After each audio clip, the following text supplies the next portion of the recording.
Chapter 2. The Rain That Drew a Path.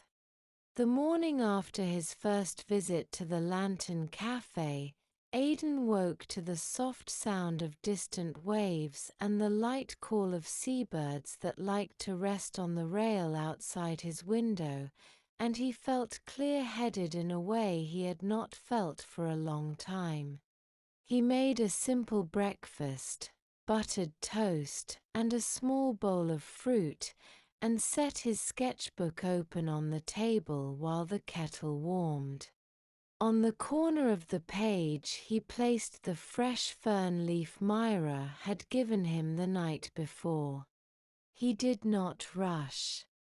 He watched the steam rise from the kettle and thought about the calm interior of the cafe, the kind owner who had noticed he needed something gentle, and the way the young woman by the window had looked up with a careful smile that felt like a friendly light.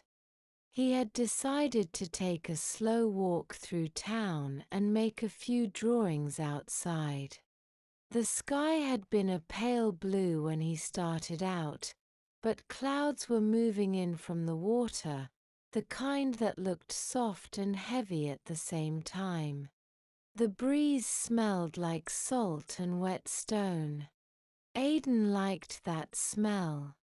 It reminded him of clean pages and simple beginnings. He reached the main street and paused near a small bookstore with a narrow awning. There were baskets of second-hand paperbacks set out on old apple crates, their covers faded by years of sun. He flipped through them the way a person flips through memories, touching each one but not needing to take any home yet. Somewhere behind him a doorbell chimed, and a child laughed, and a bicycle rolled slowly past with a thin ribbon tied to the handlebar. He took out his pencil and began a quick sketch of the storefronts and the crooked line of roof edges. He was just finishing the outline of a gull perched on a lamppost when a cool drop touched his wrist. Another drop fell on the page and made a small dark circle. He looked up and saw the clouds close together now like a blanket. The first steady line of rain came across the street the way a pull of curtain moves in a theater, simple and sure and not in any hurry.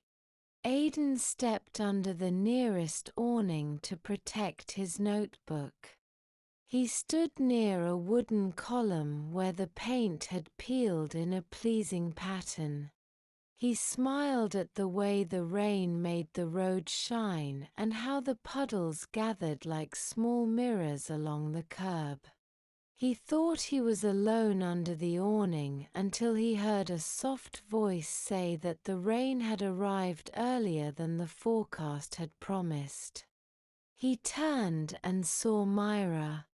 She wore a light sweater the color of sea glass and had a tote bag over one shoulder, and there were a few drops on her hair that looked like tiny beads. She greeted him as if they were already friends. He said hello and felt at once the same calm he had felt in the cafe. They both looked toward the rain as if it were a shared stage. The sound on the awning was gentle, a steady tapping that filled the space without crowding it. The air cooled in a pleasant way. There was the faint scent of wet dust mixed with the smell of roasted coffee that drifted from the cafe down the street. Mira adjusted her bag and asked if his drawings were safe. Aiden held up the sketchbook and smiled at the single round mark on the gull. He said it had received one small kiss from the sky. She laughed, and her laughter was kind and not loud, and that made him want to hear it again. She reached into her tote and pulled out a small metal thermos and a cup that fit over the top. She said she always carried chamomile tea when the weather looked uncertain, and would he like some? He thanked her and accepted the cup, which was warm in his fingers. He noticed that the cup had a tiny chip on the rim, not sharp, only a small notch that told a story he did not know. He liked objects with small histories. The tea tasted like flowers and clean water and the memory of comfort. They stood side by side, quiet for a moment, as the rain thickened and then softened again in a slow rhythm.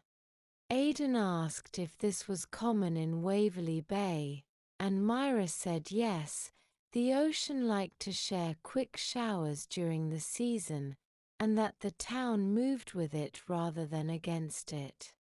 She pointed with her chin to an older man who had set his shop broom inside and now stood in his doorway watching the street with a smile. She said that he often hummed a tune that matched the weather, and if one listened closely one could learn the melody of a muted day from him. Aiden liked that small observation. He sipped the tea and felt it travel through him, a gentle line of warmth.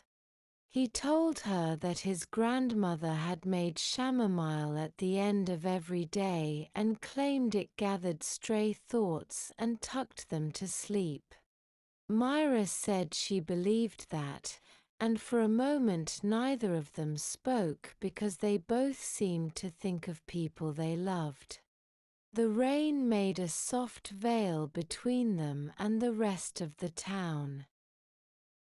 It did not feel like being cut off. It felt like being welcomed into a quiet room that happened to be outside. Aiden reached into his satchel and took out a pencil with a worn eraser. He asked if she would mind if he tried a quick sketch of the street in the rain. She did not mind at all. She shifted so he could have a clear view. Then she surprised him by asking if he would like her to hold something that would make an interesting line. Before he could ask what she meant, she opened her bag and took out a small fern frond in a little paper wrap, the kind used to keep leaves from getting bent. She held the fern out past the edge of the awning so that rain tapped gently on the green tips. Water droplets gathered and fell in slow beads that caught the light. Aiden watched the drops form and drop again and realized he could draw the rhythm. He made a simple study, short lines and small circles, the fern, the hand that held it, the tiny fall of water from leaf to air. He tried to keep his lines uncomplicated and honest. He wanted the drawing to feel like they felt under the awning, sheltered, unhurried, open to whatever might happen next. When he looked up, Mira was watching the street rather than him, giving him that easy privacy that made drawing in the company of another person feel safe. He thanked her quietly for the idea. She said she would like to see it when he was done. The rain shifted again and grew steadier for a while. Aiden felt a drop splatter across the corner of the page where the gull waited. He laughed and said the gull had now taken a small bath. Mira laughed too and admitted that one of the notebooks in her bag held notes on night-blooming flowers and that the last time she was caught in a shower like this, the ink had bled and turned her careful writing into a blue field that looked like a small lake. She had kept the page anyway because the shapes were friendly. Aiden told her he understood, and that sometimes he preferred the pages that had lived a little. They talked about keeping imperfect things. They talked about how small errors turned into marks one would never make on purpose but often loved the most. He told her that in the city he had once used a paper with a soft dent to draw a train station, and how every line changed slightly as it crossed the dent, and how that accidental wave in the drawing had made the whole thing feel alive. Mira said she liked hearing that very much. She said she spent part of her nights in the greenhouse listening to how leaves adjust when the air cools, the almost silent shift that has to happen to catch what little light remains. Aiden listened to her voice. It was calm and observant. It made him think of someone who reads a book slowly and does not skip any pages. The rain eased again. People began to move across the street with that careful walk that happens when the ground is wet.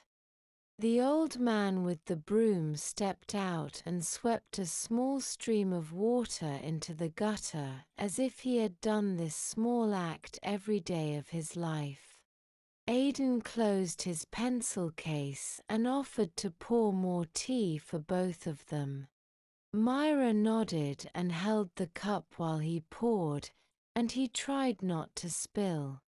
They shared the tea in small sips. It felt like standing near a small fire. He asked how long she had tended the greenhouse near the cliff. She said it had been her aunt's and that she had taken over when she returned from school. She said she did not like to change too much at once and had spent months learning how the space breathed. She described the glass panes that came from an old conservatory in another town and the wooden frame that creaked sometimes in the early morning. She told him about a shelf that loved morning light and another that asked for shade. She spoke about night-blooming flowers and the simple joy of visiting them after the town went quiet. Aiden imagined the greenhouse as she spoke. He pictured the warm air inside and the sound of rain on the glass roof and the soft smell of damp soil. He asked if it would be all right to visit sometime and draw a few of her plants. She said yes, she would like that, but only if he promised to come late enough that the flowers could show their best light. He promised. They smiled at each other in a way that included the greenhouse and the awning and the rain and the quiet street and even the gull on the lamppost that Aiden had drawn earlier. A gust of wind pushed a mist of raindrops under the awning and spotted their clothes with tiny dark specks. Aiden quickly slid his sketchbook inside his jacket to shield it. He looked over and saw that Mira was doing the same with her notebook. They made the same move without having to decide together. It made both of them laugh. It felt like something small but sweet, like two people reaching for the same cup and then letting go at the same time.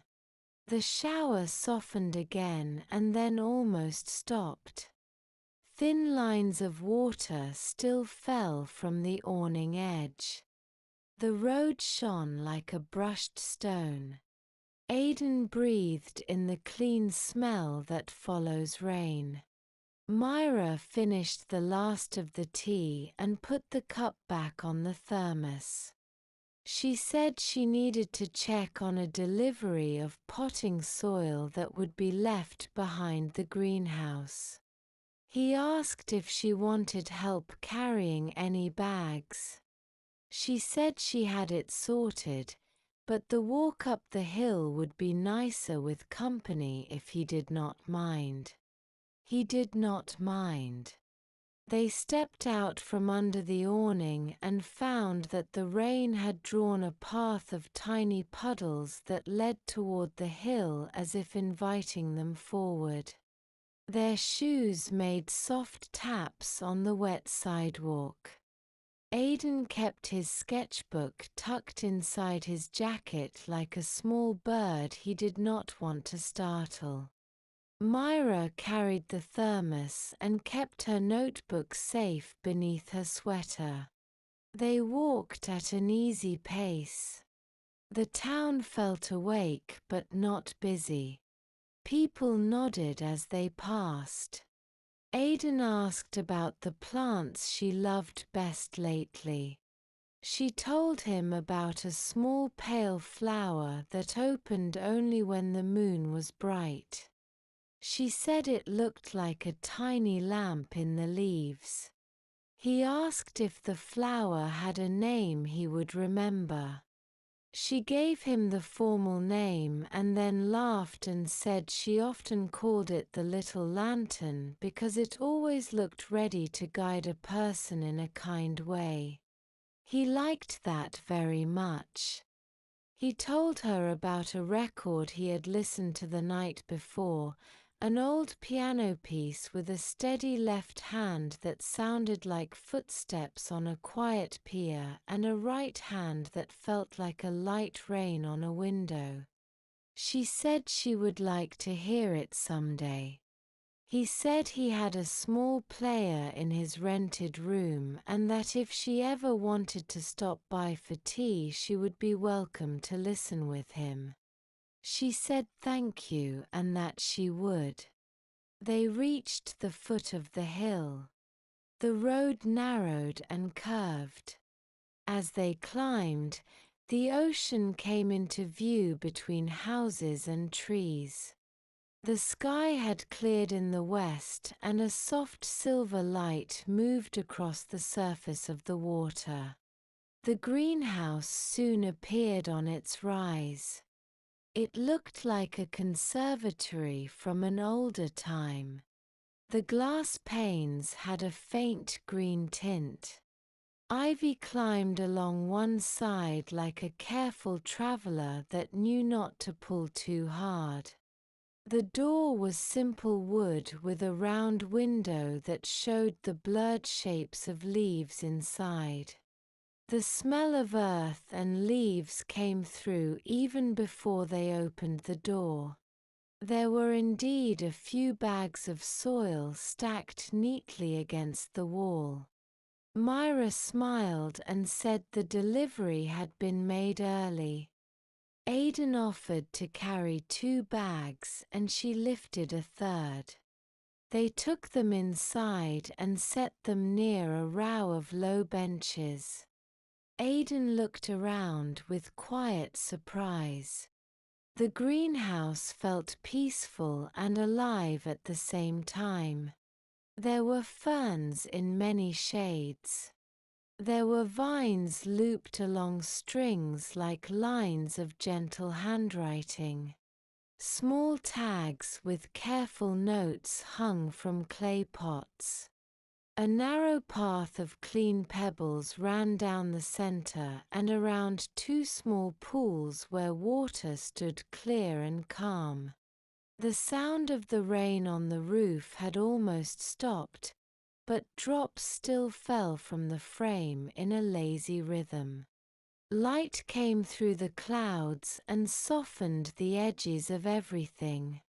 Mira moved easily among the plants as if she were at home, which she was. She touched a leaf here and there with 2 fingers, not to change anything, only to greet what she loved. She showed him a shelf of seedlings that looked like a tiny forest. She showed him a tall stalk with a bud that would open after sunset. She spoke about how much water each one preferred and how even plants from far away could be happy if one learned the shape of their day. Aiden listened and asked questions that felt natural. He asked if the greenhouse was ever open to the public. She said sometimes the town school brought students for field trips, and in summer she left the side door open for neighbors who needed a quiet walk. She said she liked the idea of a place where people could come to breathe. Aiden said he thought this was a very good place for that. He asked if he could set his sketchbook on the bench and try a few lines. She said yes. He began with the pool and the faint ring that spread when a drop fell from the frame. He added the curve of a leaf that touched the water but did not drink from it. He sketched the corner where the ivy came in and the way the glass panes met like pages in a book. He kept his size small so he would not feel pressure to fill the page. He felt calm in a way that made the pencil move without fuss. While he drew, Mira set a kettle on a small electric hot plate she kept on a wooden crate. She had a jar of loose chamomile at the ready. She said she always liked to make a second cup after the rain because the smell of the greenhouse and the smell of the tea mixed well. He agreed. Soon they were both holding warm cups again. They let them steam in their hands for a while before either of them drank. Aiden studied his drawing and then tilted it so she could see. She looked carefully, not with quick praise, but with consideration. She said the pool looked very true and that the small ring of water seemed to move even though it was lines on paper. He felt pleased and a little shy. He said the greenhouse made it easy. She shook her head slightly and said that might be true, but the hand still had to be gentle to respond to the truth of the place. He did not know what to say to that, so he said thank you and took a small sip of tea. They heard a soft sound outside and looked toward the door. The rain had stopped. Sunlight came through brighter now and created small stars on the glass. A butterfly found its way in and sat for a moment on a leaf. Mira slowly lifted her hand close enough to see it better without disturbing it. Aiden drew that simple pose and told himself to remember it later for a larger painting. After a short while they carried the empty teacups to the sink at the back and rinsed them. Aiden helped sweep a few stray leaves into a small pile. Mira wrote a note on a clipboard to thank the delivery person for coming early. She asked Aiden if he would like to take a short walk to the overlook before he headed home. He said yes. They stepped outside and locked the greenhouse door. The air felt clean and light. The grass along the path held tiny beads of water that sparkled. The overlook had a bench made of driftwood and a simple railing. From there the town looked like a handful of shells set along the curve of the bay. The cafe sign was visible if one knew where to look.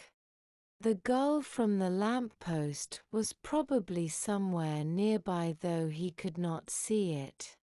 The water moved in long gentle lines toward the shore. They sat on the bench without speaking for a minute. The quiet felt full rather than empty. Aiden wanted to ask many questions but chose just one. He asked Mira what she liked most about rain. She said she liked that it reminded people to slow down and that it helped even busy folks notice small things, like the sound of drops on an awning or the way a sidewalk gathers puddles in familiar places.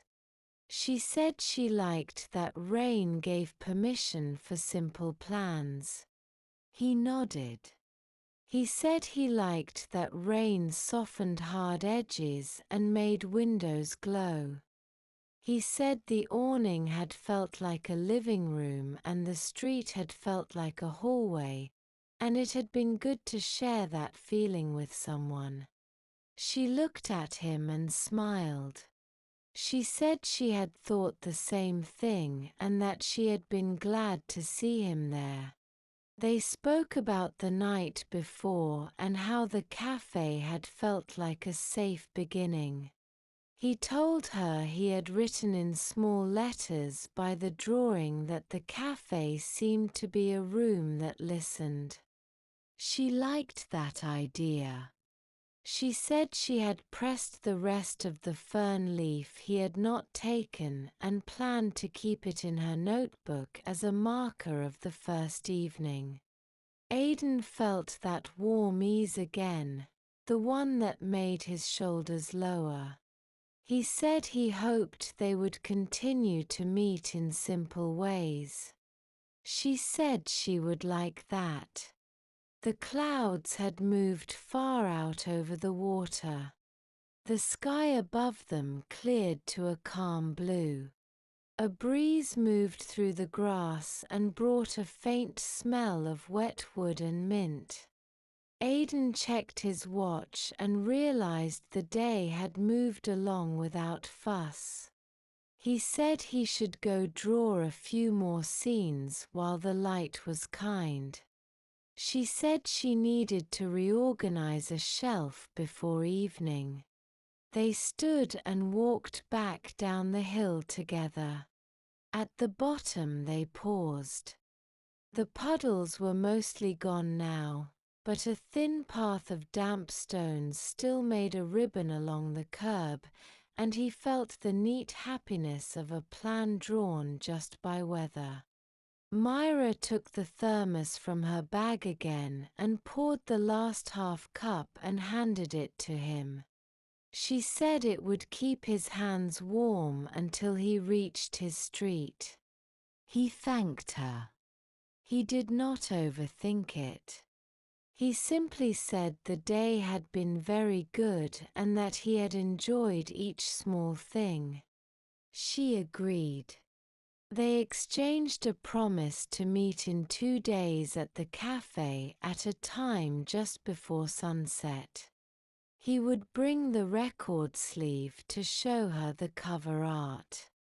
She would bring a catalogue of herbs she kept for neighbors who asked for help with sleeping or with calm. They smiled, said goodbye, and began to walk in different directions that did not feel separate. As Aiden made his way home, he took out his pencil once more and stopped near the lamppost where he had begun earlier. He opened to a fresh page.